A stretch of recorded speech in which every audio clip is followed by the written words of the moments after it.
Hello everyone, and welcome back to Steins Gate, my darling's embrace. I'm G, and we just had to not send in the video because MOEKA messed up the lyrics or something like that. I don't actually remember exactly what happened. But either way, we have been having some difficulty reaching MOEKA, and now we have gone to her home. And I think we ran here, explaining, what's on the screen here. I don't actually recall, it's been a couple weeks since I recorded, but we'll figure it out. From just outside of MOEKA's apartment building, I can see that the light in her room is on. Thank goodness she's here. I walk up the stairs and stop in front of her door. Knock knock. Hey, Shining Finger. However, just like with my emails, there's no answer. Yo! More knocking. But it's no good. MOEKA's that depressed over all this? I can see it in my mind. I can see her curled up in her room, holding her knees. Unable to restrain myself any longer, I start violently banging on the door. You're there, aren't you, Shining Finger? MOEKA! And then, I can just barely make out the sounds of someone shuffling to the door. What? MOEKA's voice is frail. If you're there, answer me and reply to your emails, damn it! You have any idea how worried I've been? You were worried? Of course I was. I'm sorry. The door opens a little. MOEKA timidly peeks out from inside. Behind her glasses, her eyes are completely red. Not the kind of red from overwork or lack of sleep. She's clearly been crying. Her eyelids are a little swollen, and upon closer inspection I see traces of tears on her cheeks. I doubt MOEKA's ever cried in front of anyone before. She moves her hair with her hands to cover her eyes, like she's embarrassed to show her feelings. Are you alright? Yeah. Good, good. Also, you need to eat. You haven't had anything since noon, right? Get what I'm saying? Yes. Alright. Overcome with relief, I instinctively start to pat MOEKA on the head. It kind of reminds me of how I interact with my Eri. I know she's technically older than me, but I can't help but see her as a little kid right now. Ow. Consider this payback for making me worry. Okay, I'll see you later. As I turn to leave, MOEKA pulls on my sleeve from behind. I turn around to see MOEKA looking down, still holding onto my sleeve. What is it? I'll eat. You finally have an appetite? That's good. Would you like to eat together? Huh? MOEKA finally looks up at me. Her eyes say it all. Please don't leave me alone. I nod my head and decide to join her. Are we doing cup yakisoba again? No. Mentaiko pasta.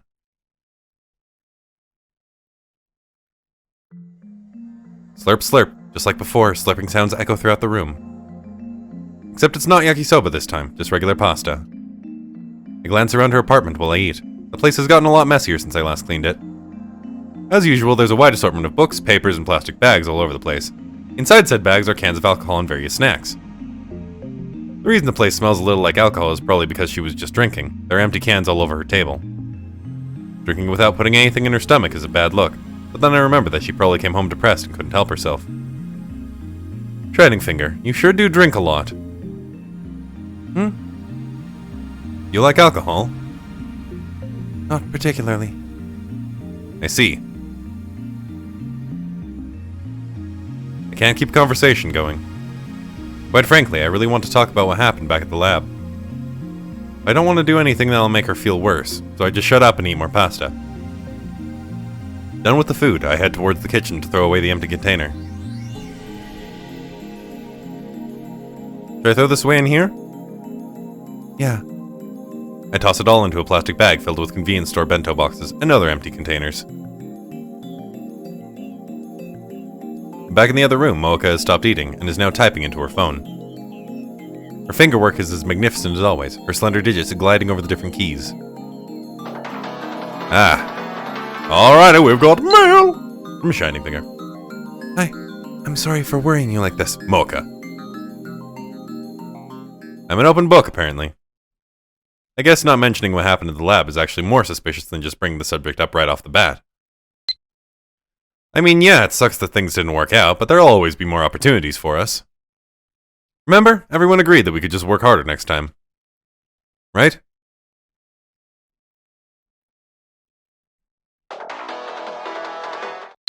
But I have no confidence in myself. I'm always causing trouble for the people around me. I've always been this way. MOEKA. But that's... Isn't that the same for anyone? Just as I'm about to say this, I get another email from MOEKA.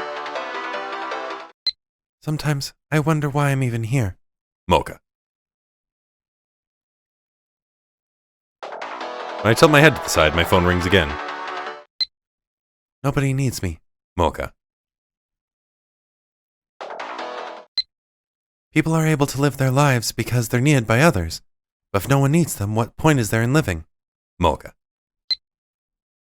I take a long, hard look at MOEKA's face. She quickly averts her eyes. The room is engulfed in silence. I can even hear the sounds of cars driving around in the city. That's how heavy the silence is. After reading MOEKA's email again, I hold my cell phone screen out to her. Hey, Shining Finger. Is this is this part of your novel? Is this the tragic heroine's line or something? I'm right, aren't I? I sit motionless, waiting for her answer. MOEKA runs her fingers over the keys on her phone. Her white, slender fingertips press the keys, but I can tell that she's erasing what she typed over and over again. And then, finally... You're wrong. MOEKA speaks with her own mouth. This is my... Don't be ridiculous. Eh? MOEKA raises her eyes from her screen and looks at me in surprise. I bring myself just a little closer to her. Because there are plenty of people who need you. MOEKA's eyes open wide. Her mouth is opening and closing. It looks like she's trying to say something, but can't find the words. MOEKA's fingers move across the keypad. She's trying to type something in. I extend my hand and stop her. My hand covers hers. MOEKA's hand is warm and just a little moist. Her fingers are so delicate that they feel like they could break at any moment, but they're also soft, beautiful, and trembling. I made a grave mistake giving her the nickname Shining Finger. That's just how beautiful her hand is. Please, MOEKA, say it out loud. Me, the other lab mems, Mr. Brown. There are lots of people who cherish you. Lots. You still call yourself unwanted. Do you really believe that? I can tell that MOEKA is desperately trying to find her voice. Her eyes are full of pain and loneliness, but there's also a crazed longing within them. Everyone needs me? Yeah, we do. Okabe-kun, you need me too? Of course. But Why do you keep running away? Why do you keep trying to run away from the fact that people need you? Because... Tears start welling up in MOEKA's eyes. A few of them roll down her cheeks, landing atop my hand. People always told me I was an unwanted child. Always. So I believed that I really was one. Believing in that put me at ease. An unwanted child. They're invisible. Nobody expects anything from them. Nobody can be disappointed by them. That's why It's over, MOEKA. We need you. That's why we'll always be watching over you. We'll always expect the best from you, and when you're sad, I'll be sad. MOEKA's tears are suddenly streaming down her cheeks. Okabe-kun. Radiant little beads of moisture trickle down from both of her eyes. Eventually, they start gushing.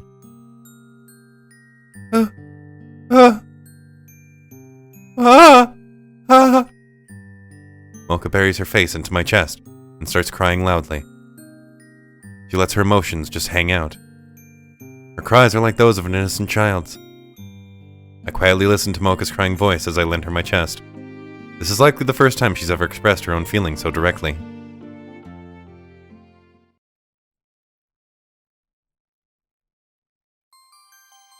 The next morning. I'm sorry for worrying all of you. With all the lab mems present and accounted for, MOEKA bows her head on apologetically.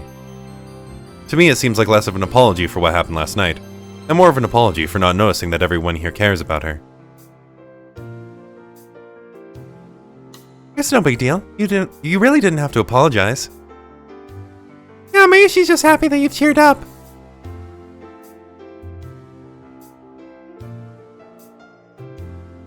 Thanks. Then, MOEKA faces everyone and gives them a warm, pure smile. Wow, Moinyan smiled! Gee, she's finally embracing her inner Dere. Why do you always have to make things weird, you damn pervert? But you know, I like this new Kiryu MOEKA. You're right, she's really cute. But don't stare at me so much. It's embarrassing. MOEKA turns bright red and starts to fidget uncomfortably. I don't think anyone here has ever seen this side of her. She quickly flees behind me. Actually, she's pretty much just holding me. What? Eh? The lab members turn their gaze to MOEKA hiding behind me. They then immediately look at me. Oh, really? Oh, so that's what's going on. Wow, Maishi had no idea. I'll never forgive you, you damn traitor. How dare you graduate from being a loner?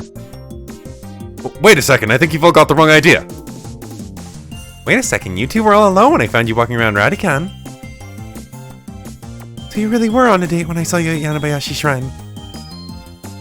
Yeah, I smell a scandal! Would you just listen for once? Meanwhile, MOEKA's still clinging to me from behind, her face undoubtedly bright red. How the hell am I gonna clear up this misunderstanding? But then I realized something. Who cares? What's there to clear up? I still don't know that much about MOEKA. What kind of girl is she really? What is she like? What makes her smile? We've only just made it to the starting line. Who knows? Maybe I will totally fall in love with her. Maybe I won't. It'll take some time before I know one way or the other. Huh? It's an email from MOEKA. I look down at my phone screen. Thanks, Okabe-kun. I'm really glad that I met you. I really am. Heart MOEKA. P.S. We're having tonkatsu ramen tonight. I'll be waiting for you. MOEKA. I then turn to look at MOEKA. I give her a frown. Come on, Shining Finger. Didn't Mr. Brown tell you that you can't just eat cup noodles all the time? Feed me something decent one of these days. You know, like something you can make yourself. MOEKA's eyes widen. And then, she gives me a bashful smile. Okay, will do.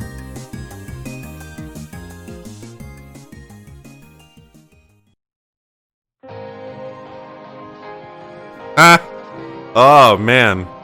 Oh. Okay, I liked that one. That one was nice. That was... I like the fact... Okay. Let me get my thoughts together for a second here. Okay. So I really liked the fact that in that one, it was a lot more sort of like about MOEKA rather than like the rom-com aspect.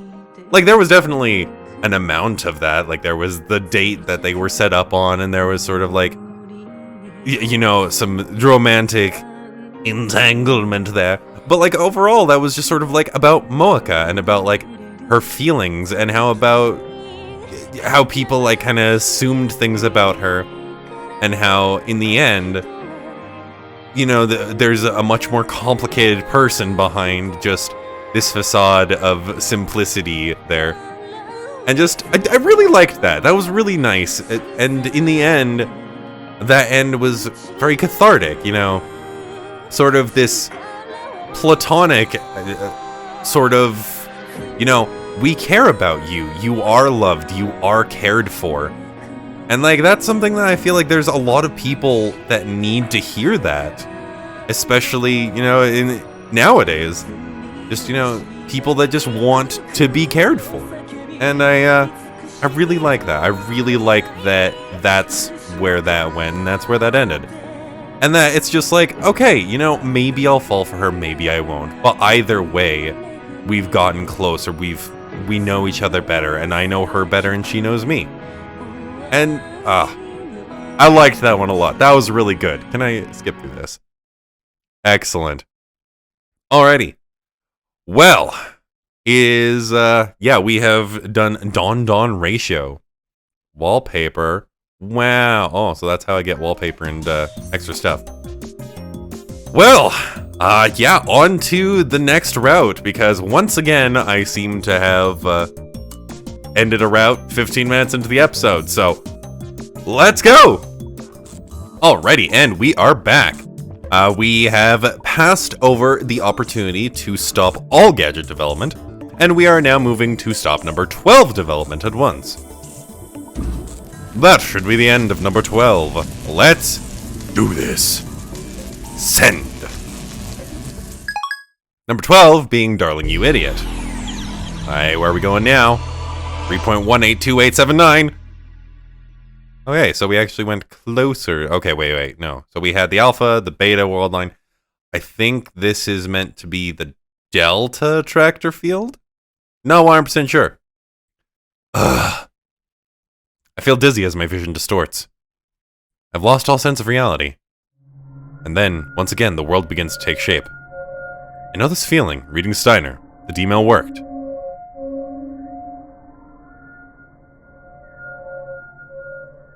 Cat Maiden's domain? Oh boy! I have a sneaking suspicion that I know whose route this is. Ugh. My movement is staggered. I place my hand against the wall to hold myself up. After recovering from the side effects of reading Steiner, I move on to checking the current situation. I immediately look down at my right arm. It's gone. Future Gadget number 12, the infernal machine that had been torturing Kurisu and I up till now, has vanished without a trace. Excellent. What's up, O'Green? Mary pauses what appears to be her homework to look up at me. Oh, it's nothing. I just had a good idea. That's hard to believe. Kurisu unleashes her snark on me as she grabs a drink from the fridge. I attempt to casually pry her for information. My most loyal of assistants, how goes development on the next Future Gadget? Huh? What number are we up to?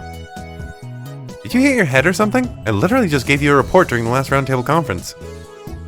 Just answer the question. What number? Number 11. Then that means...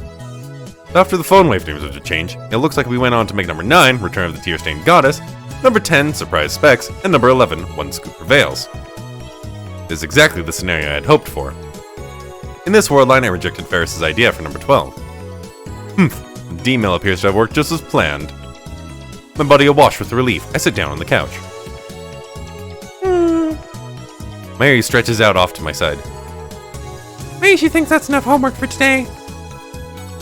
Oh, didn't you just start? Yeah, but recently I've been kind of exhausted. Are you that busy? Yeah, lately work at MOEKA has been rough. At Ferris's behest, Mary has apparently been working double shifts over at the cafe. That's kind of incredible. Now that I think about it, you've been there like every time I show up at MOEKA. Dara takes a break from watching a Nico Nia video live stream to chime in. Bet you get a lot of customers who are there just to see you, Mary. You're a cutie after all. That's not why. She doesn't elaborate. Curious. Mary's cell phone starts to ring. She grabs it from her bag and checks to see who the caller is before lifting it to her ear. Oh, Ferris-chan? Unsurprisingly, it's from Ferris. Yeah, yep. Eh? Right now? Mary glances at the pocket watch she always carries with her. She frowns a bit before nodding to her phone and answering. Sure, but Mayuri can't stay too late. I'll see you there. After hanging up, Mayuri begins to pack up all her homework into her bag. Off to MOEKA. Mia-chan was scheduled to work today, but she quit. Really shorthand right now. Wait, say what? Me and Yan quit? Dara suddenly leaps up out of his chair. Considering how often Dara is at MOEKA Yan, it's not terribly surprising that he's familiar with all the maids there. Yeah, that's too bad. I promise I'd build her a PC too. Love is over. Raccoon, come on, cheer up. Thanks, Miyoshi. By the way, I think you could say that again in an even softer voice. I might cheer up even more. Raccoon, come on, cheer up. Yeah, perfect. Now just take out the on and cheer up parts. Raccoon, come. Quit it, you damn pervert! Ugh. Kursu and I simultaneously smacked the living hell out of our preferred companion. Why are you so mad, Green? You don't need to know. Trust me. Now come on, off to Makewean with you. Okay. Mary grabs her bag and hurries outside. With everything said and done, I take a moment to inspect the lab and the future gadgets. The results of my examination reveal that number 11 is where the production line ends, and that there aren't any huge differences between this world line and the last. At any rate, I think I can finally take a breather. I let out a sigh of relief. But unbeknownst to me, a new, more powerful threat was looming in the shadows. The afternoon of the next day, I'm out shopping in Akiba with Mayuri. I had a new idea for a gadget that could replace number 12, so I came here to get the necessary parts. Akiba's busier than usual for a Sunday, with crowds populating not just Chuodori, but the back alleys as well. I feel like I'm going to lose track of Mayuri the second I take my eyes off of her. The fact that she can use Stardust Handshake or Sneaking Fade to just up and vanish doesn't make things any easier for me. That's why I need to be extra careful. Unfortunately, my keeping my eyes locked on Mayuri means that I'm barely paying attention to the crowds in front of me, and I end up bumping shoulders with someone. It's gonna be 4 degrees Celsius, isn't it? Ah, my apology. Oh? Yaha, Kyoma! It's Ferris! Well, if it isn't Ferris. Christian, doo-doo-doo! Oh, Mayushi, you're here too? Out shopping, yeah? Ferris glances down at my bag. We're gonna make a floating maid panda. Not quite, Mary. I call it the Full Auto Maze Panner. It's a fully automated popcorn cooking device. Oh my god, we have texts! Rukako! Wait, what? I have to work bye-bye? Okay, Rukako.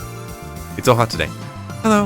After practicing with Samadari for so long, I started to feel like maybe I put on some muscles. I went to go lift the power stone at our shrine, but it's still way too heavy.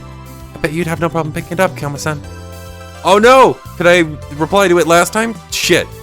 God damn it. Okay. Well, shit. Whatever. Cooking popcorn at home is more trouble than it should be. You have to put the seeds into the frying pan, make sure they don't burn. It's all a hassle and your arms get tired too. Anybody who's ever made the instant popcorn you can find in stores knows exactly what I'm talking about. Hence, the Reborn number 12, the latest future gadget. All we have to do is exchange the head of a shoulder massage device with a frying pan, and then attach a heater to its bottom. After that, just put the popcorn, butter, and salt into the machine, and hold it. Ta-da! Popcorn. The wide world of kitchens will be revolutionized by this breathtaking advancement in culinary science. Ah, by the way, maize is actually another word for corn. I just thought it sounded cooler. As for panner, that's just a word I made up by adding some extra layers to pan. Ferris intently listens as I explain the details of the project to her. By the way, where are you off to, Ferris? The lab? Ferris is on a journey to find the lost memories of the Forbidden 13. No, you mustn't, Ferris Nyan Nyan. That knowledge will ruin you. Your very self will cease to exist. No, that can't be, nya. Am I doomed to live the rest of my life in ignorance? Must I forever be a kitten who knows nothing of the true nature of this world, nya? If that is your fate, so be it. Nya! Whenever Ferris and I talk, things always get weird. It's a hassle. Anyway, Mayuri and I were thinking of grabbing a bite over at Sunbow. Care to join us? No, Ferris would love to, but I can't right now. I have to work over at the cafe, nya. Ferris-chan, are you okay? You haven't had any time off, right? Yaha! No sweat! It's the duty of us popular folk to answer to the masses. Ferris flashes her pearly white teeth at us in a big smile. But I can see the shadows beneath both of her eyes. She's done well to hide them with makeup, but I know those eyes. I've seen them when I look into the mirror after pulling an all-nighter. She's got dark circles under her eyes. Hey, Ferris, seriously, are you? I start to speak, but find myself getting cut off by Ferris herself. Meow then, time to get going! Oh, that's right. Hey, Maishi. I'm sorry to have to ask this, but do you think you can swing by the cafe this evening, yeah? Just 3 hours or so. Eh? Oh yeah, that'd be fine. That's fine. Thank you, nya. See you later! Ferris waves at us before turning to head toward Makewean.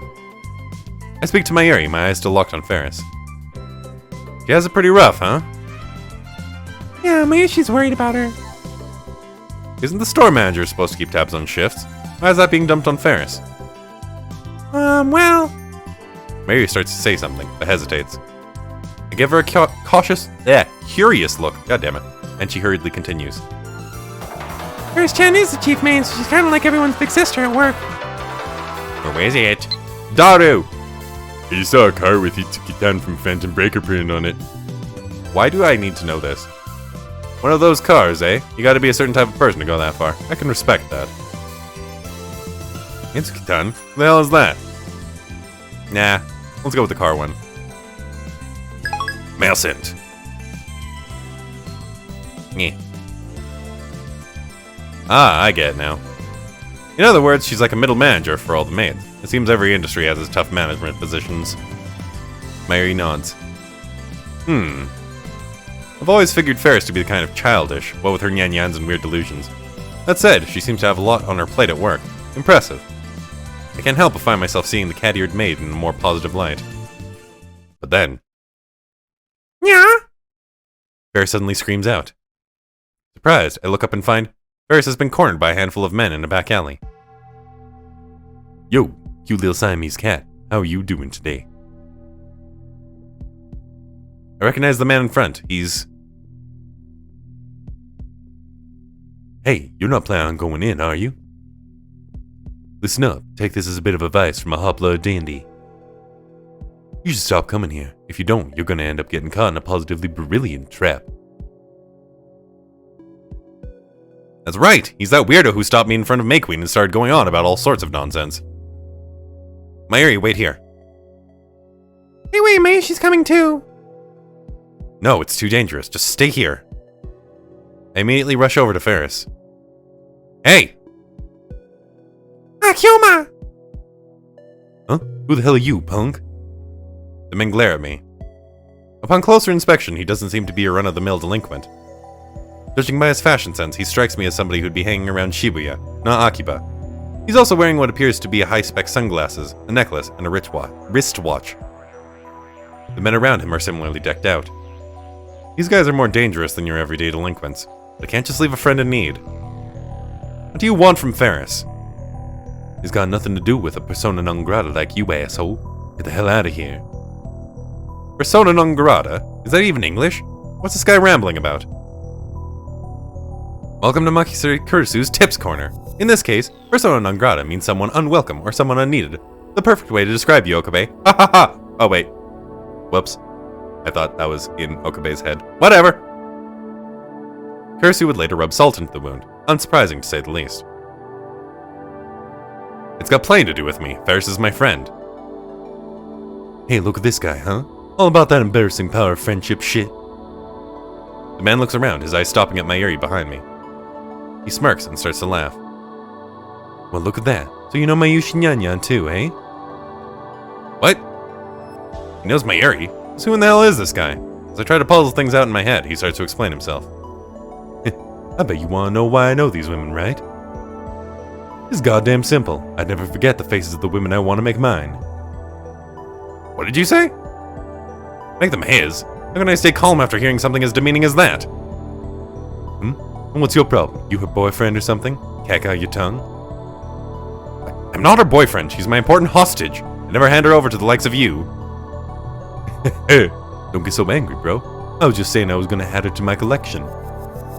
Seemingly still misunderstanding the situation, the man crudely shoves out his pinky finger.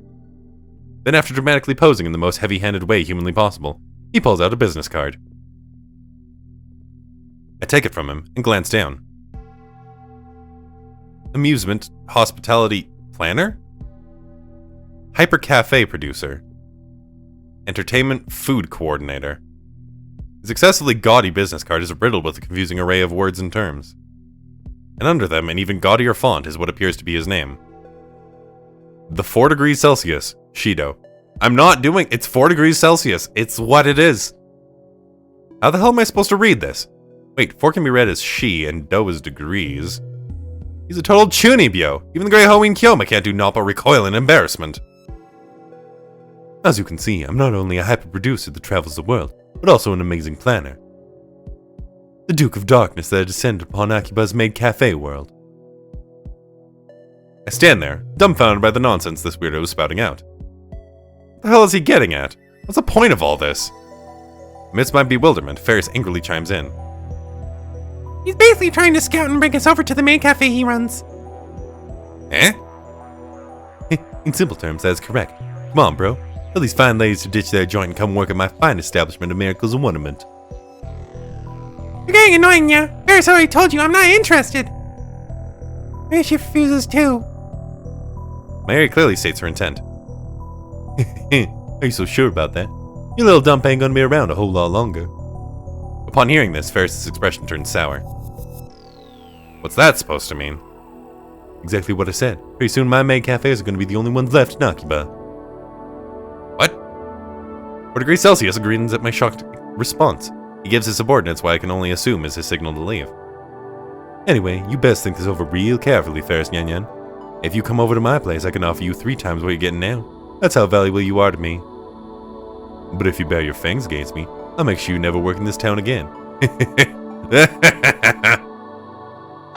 4 degrees Celsius takes his men and leaves. Daru. I want a car with Ichiki-tan on it. Yeah, driver's license first, dummy.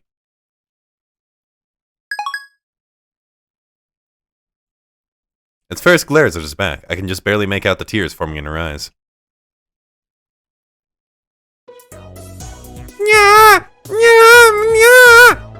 I don't know how to say that. Hey, come on, calm down, Ferris, sit down. After everything that happened with 4 degrees Celsius, I had to make me nyan with Ferris in the hopes of learning more about the situation. God damn it, who's texting me? Daru. I don't need a license, I just want a car with Ichiki-tan on it. Bruh. Now, whoop! Bring it back, there we go. Ferris paces back and forth, clearly seething with rage. Even though it's lunchtime, the place is empty. That's why Ferris is showing off a side of herself she'd never show a customer. Here, Ferris-chan, tea's ready, nya. Mayushi Nyanyan, the girl formerly known as Mayuri, places multiple apple teas onto the table. Ferris sits across from me and takes a sip. Thanks, nya. Mayushi's apple tea is the best. Mayushi's happy to hear you say that, nya. So, what's the deal, Ferris? Looks like I've been bothering you girls for a while now. Yeah. You mentioned something about his cafes being the only ones in Akiba. Ferris? Sorry to make you worry, Kyoma. But relax, nya. I decided I'm gonna have Mayushi step down from her position here, nya. What? But why? This way she won't have to worry about getting harassed by those jerks anymore, nya. But...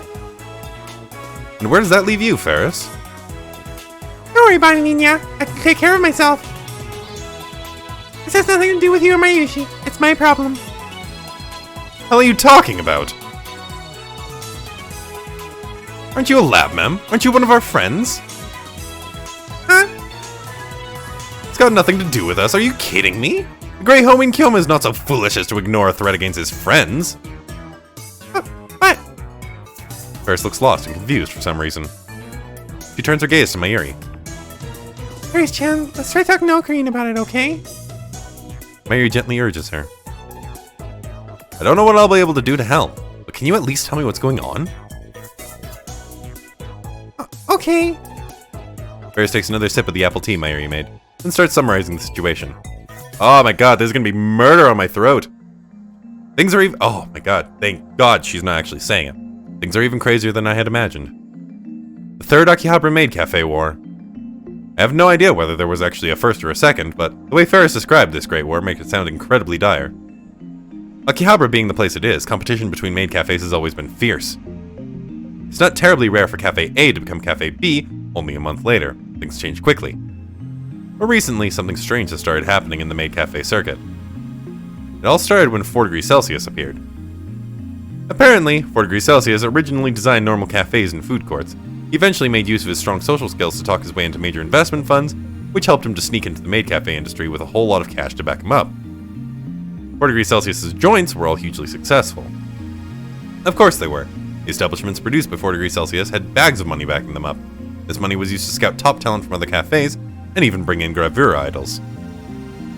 Of course, if that was the extent of it, that'd just be business. Some of the services he offered were borderline sex industry levels of skeevy. He put the competition out of business by starting price wars that they could never hope to win. Much of the competition would then fall into financial holes, at which point 4 degrees Celsius would swoop in with the buyout. As a result, most of the maid cafes in Akiba are now backed by 4 degrees Celsius to some degree or another. The only exceptions are Make Queen Yan Yan and a handful of old, well-established shops. This whole thing is unbelievable. I had no idea all this was going on in the shadows. Yeah. That's why all the maids at Make Queen have been quitting. Maki-chan, Mia-chan, and Hime-chan were all getting threatened by 4 degrees Celsius. I see. That would explain why Ferris and Mayuri had been working overtime. I thought of 4 degrees Celsius as cowardly tactics begins to get my blood boiling. Look across the street, Nya! Huh? Prompted by Ferris, I look outside the window and spot a flashy sign on the building across from us. The picture on it is an illustration by a famous artist. Even I know who they are. The maid cafe goes by the name of Pudding Princess Mode, so it takes up the 2nd and 3rd floors of the building. Visible from here are the throngs of customers. So, that's another one of 4 degrees Celsius' cafes. I've basically grown out my words, and Ferris nods, clearly frustrated. You see, Kyoma, when maids leave, they tend to take their customers with them, Nya. That'd explain why this place is so empty on a Sunday during peak hours. Up until just a moment ago, I was puzzling over why the cafe was empty. It all makes sense now. This should be one of the busiest times of the day, but we're the only ones here. Actually, there were a lot of empty seats the last time I dropped in too. Make Queen Yan Yan that I know and love would never be that empty. But 4 degrees Celsius cafes aren't real maid cafes, Nya. 4 degrees Celsius doesn't care about the maids of Akiba or Akiba culture at all. All he wants to do is make money. That bastard, he makes the maids wear super revealing uniforms. They don't like it, but he forces them to do lewd poses by offering them cash or threatening them. Ferris believes that if the maids aren't having fun, the customers won't be able to either, Nya. When the maids smile and laugh from the bottoms of their hearts, the customers do too. Ferris's eyes begin to tear up as a mix of anger and sadness washes over her. It's so frustrating to think that the Make Queen I love so much is going to be crushed because of someone like him. Seeing Akiba's culture get ruined by a jerk like that, it's so frustrating. Ferris. Ferris-chan. No, I don't know much about maid cafes. I only really come to May Queen because Ferris and Mayuri are always here. I've never given other places much thought. Regardless, 4 degrees Celsius' tactics are unforgivable. I want to do something to help Ferris and Mayuri. Okay, I've got a grasp on things. I loudly declare my intentions. Starting now, the Future Gadget Laboratory will do everything in its power to provide backup to Make Queen Yan Yan. This new mission will henceforth be called Operation Freya, based on the goddess of love and fertility. I will allow no objections to this. Wait a second, yeah. I can't possibly get everyone at the lab mixed up in my problem. Ferris looks puzzled. Didn't I tell you not to worry about it? Not a soul at the lab would ever say no to helping you out. He's right, Ferris-chan. But... Don't be a stranger. You know we've got your back. I feel like it's probably Daru, but who knows? Oh, it was Daru! Upon hearing a voice from something out of nowhere, I turned around and looked toward the entrance, only to find the silhouette of a large man, posing confidently with his hand to his forehead. Of course, because of how overweight he is, the pose isn't even remotely cool looking. The bag with the Eroge character on it doesn't help his case either. Aryan! Here you go, my kitty comrade. You have my sword. Everyone, thank you so much. Kakarot bows her head to us, finally accepting our offers to help. Alright, with that decided, it's time to call all the lab members back. We need to hold an emergency meeting. But before we get to that, there's one thing I want to do first. I need to talk to May Queen's owner. We can't very well start meddling in this mess before we get their permission. Ferris and Mayuri reluctantly glance at each other. What's wrong? Well... Ferris licks her lips several times in hesitation. She gathers herself and looks over at me. Her voice is low. It's a super duper top secret, but the owner of Make Queen Yan Yan is... me, Ferris, yeah. Daru flips over in his chair, making a huge sound that echoes throughout the room. And I think that that is a good place to cut it. Shit's going down. I did not expect them to take that particular direction with 4 degrees Celsius there, but here we are, I guess. Oh my god, this just keeps going. Wowzers. And it's really interesting to see that this is how they're starting the Ferris route. I do wonder how much it's going to be like Ferris's route in original Steins Gate, and how much it will be different. But either way, I'm really jazzed for this. I'm really happy with how the MOEKA route ended. Overall, it's a good time. So, thank you all so much for following my playthrough of Steins Gate, My Darling's Embrace, and I'll see you in the next episode. Bye now!